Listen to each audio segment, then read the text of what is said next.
So, wow, it's really noisy, but this is fantastic.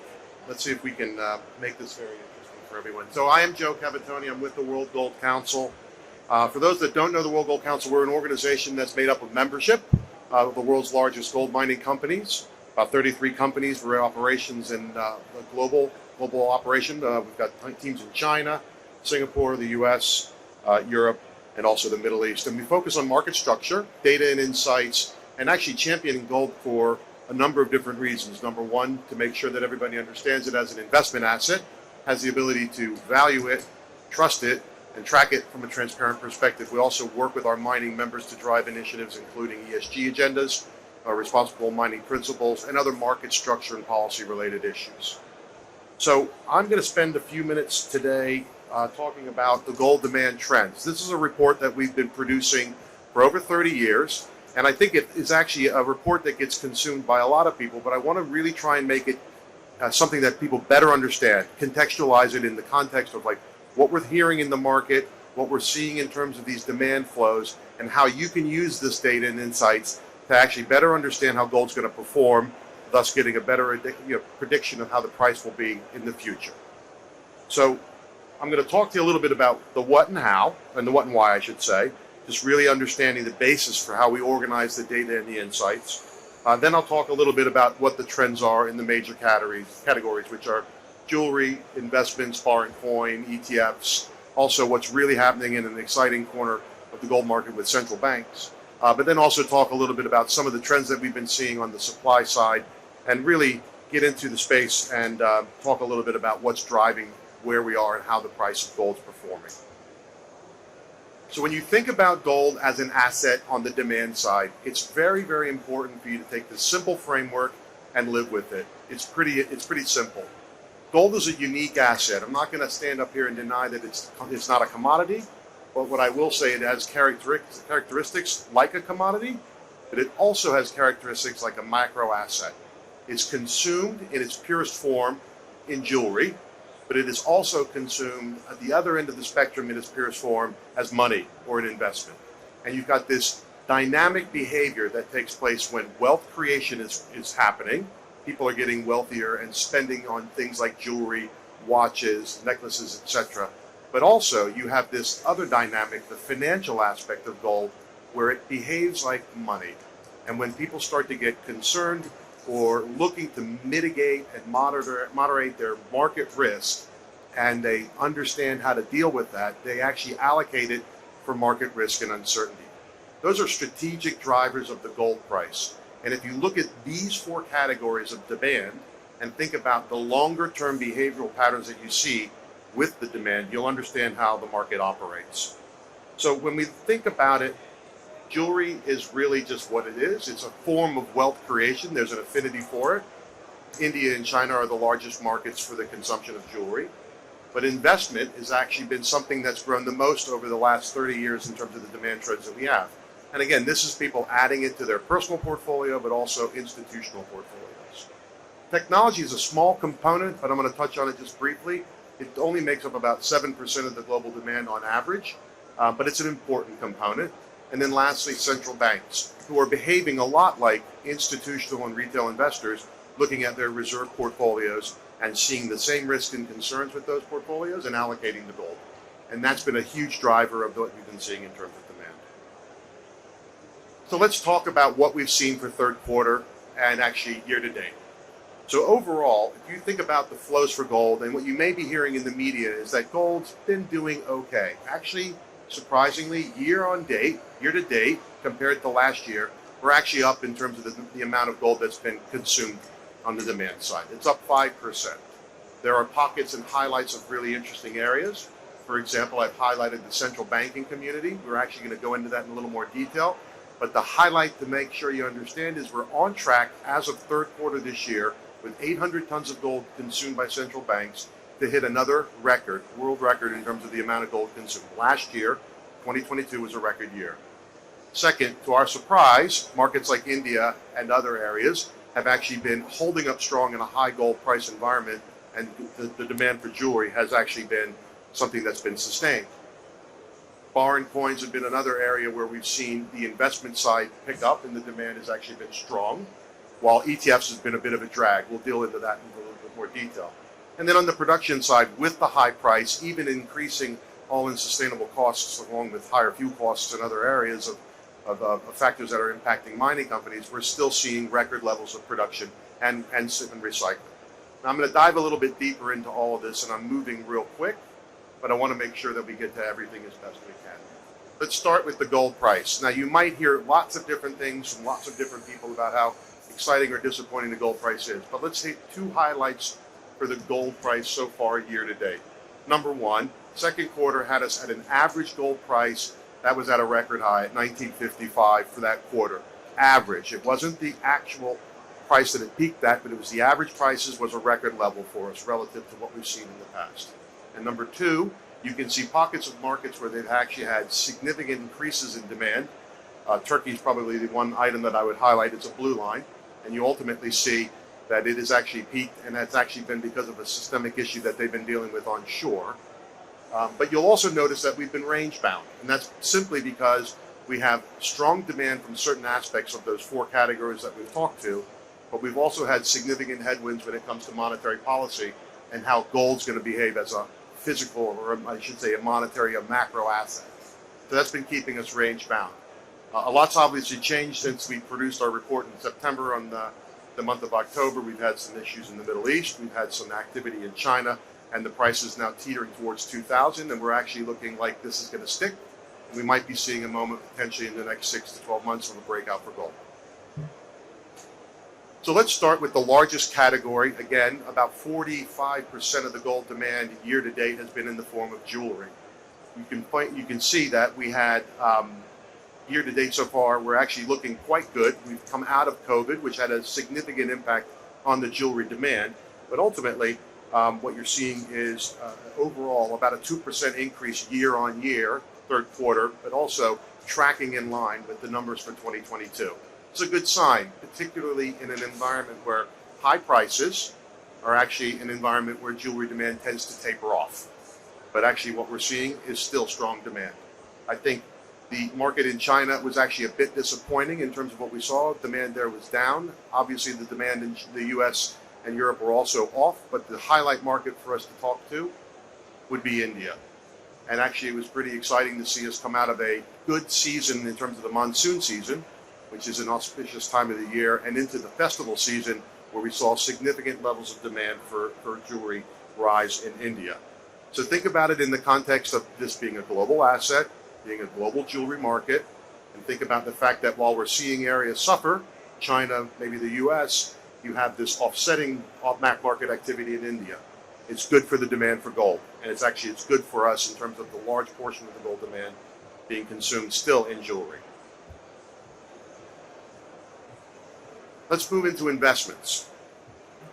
Lots of people will talk about, and a lot of headlines in particular in the Americas and in Europe, will talk about ETF flows. Even in Australia, I got asked a couple of questions about ETFs.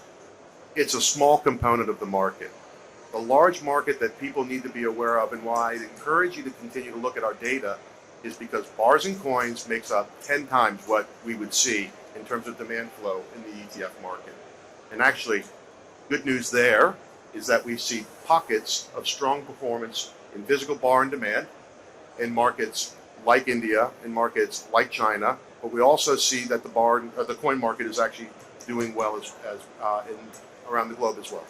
The U.S. has actually been a market where we've had significant demand for bar and coin inflows. Year to date, 2023, we are at pace for what we were, which was a record-setting year in 2022 for bar and coin demand. You don't hear much about that, but that's actually an interesting trend, which is on the retail side, there are people buying bars and coins in the investment space. So the demand for investment was up 56% at about 157 tons. That would be a lot better if we didn't have the offsetting ETF flows, which gets a lot of attention. What you have in that market there is the US and Europe seeing significant outflows in terms of exchange-traded funds that are physically backed by gold. And what that really is telling us is that at an institutional level, people are looking to take money off the table and actually looking at lowering their overall allocations to gold. Now, while the demand levels are down, the dollar value of ETFs is only off about 4%.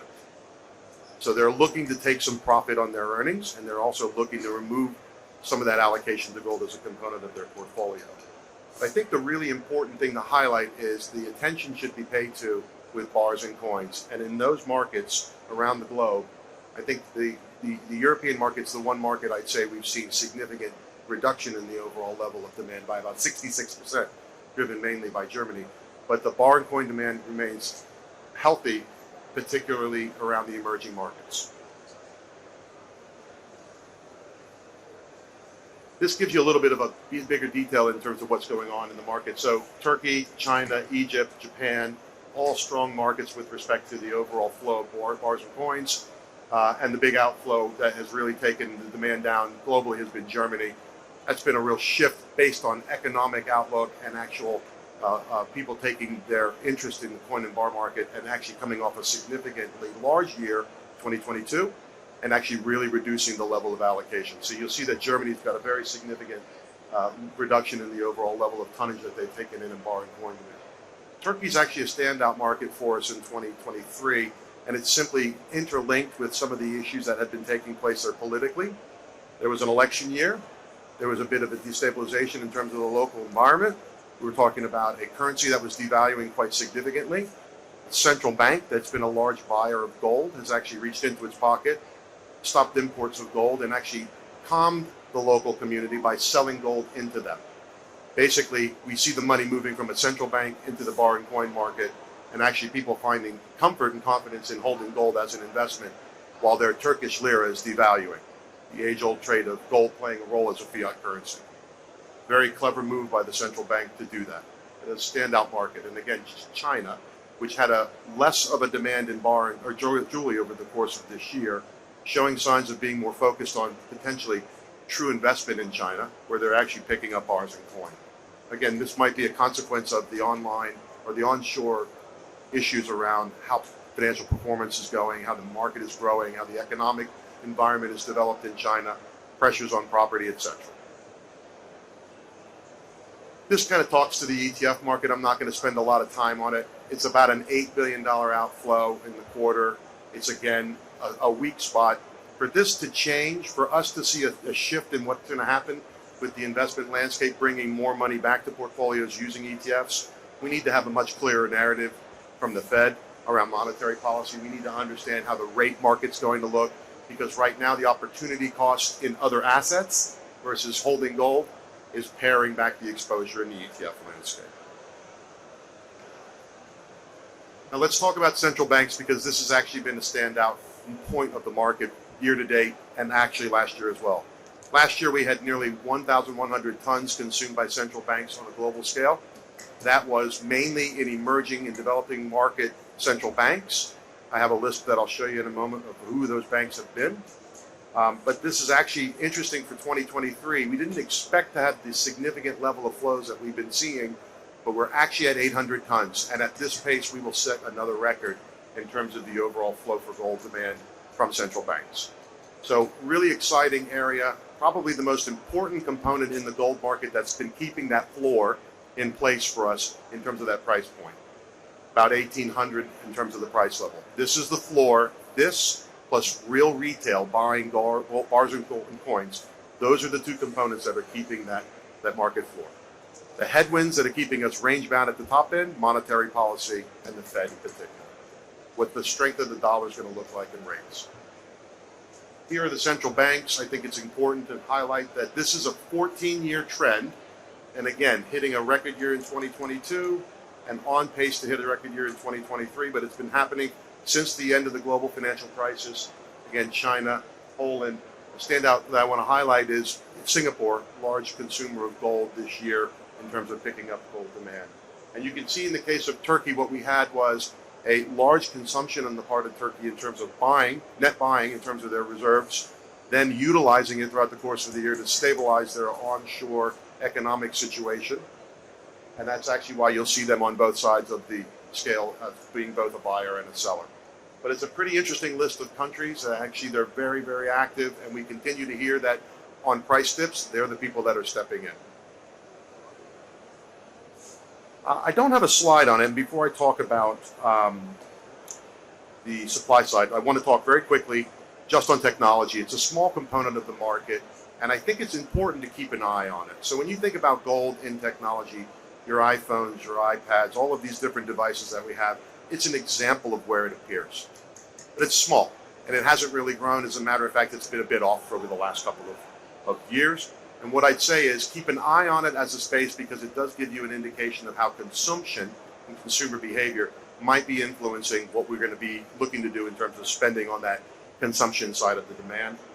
Now on supply, we're on pace to hit a record year in terms of the production of mining. Again, this is mainly happening in the U.S., Canada, I think in Ghana, and also I would highlight Australia as a market where we're seeing production levels, more yield coming off the existing sites, a better environment for the mining companies to get production into flows and get the money in motion. But I'd also say this is also in the face of increased cost structure. I think our all-in sustainable cost is up about $100 an ounce. And I think that it's actually interesting to see that there still is this record pace, because the price is supporting more supply and production. And on the recycling side, let me just quickly touch on that. This has really been a South Asia story. This is really markets where they're seeing higher prices, and they're bringing the stocks of jewelry back into the recycling side of things. Let me just very quickly close. I know I'm over time, but I'm going to finish up very quickly here. A lot to consider. I think what we should basically make sure we keep an eye on is, with the events that have taken place in Israel with the event with Hamas, I think what we're looking at are another set of circumstances that have led to a geopolitical risk that's moved the gold price about 9% in the last 3 weeks. We're going to probably see this stick in terms of that growth and that support for gold. It's going to have an impact on the U.S., how the U.S.'s fiscal policies are going to develop, how the U.S.'s monetary policies can potentially develop. This is an interesting environment for gold, and what we're going to see is likely continued flow in terms of investment demand in the bar coin OTC space, ongoing support for gold from the central banking community. I think jewelry will probably be an area where we'll see some suffering as the monetary policy feeds into the overall pockets of individuals and where they're spending on the consumer side pure. And then in terms of the supply side, I think we're going to be seeing a record year for production, and I think that's going to continue. And I think it's an important environment for the miners to, get the most out of what they can in terms of the environment today. So I've gone through this at a record-setting pace, but thank you very much for the time, and I really appreciate the opportunity to share this data with you. Find all our information on our website. Thanks, everyone.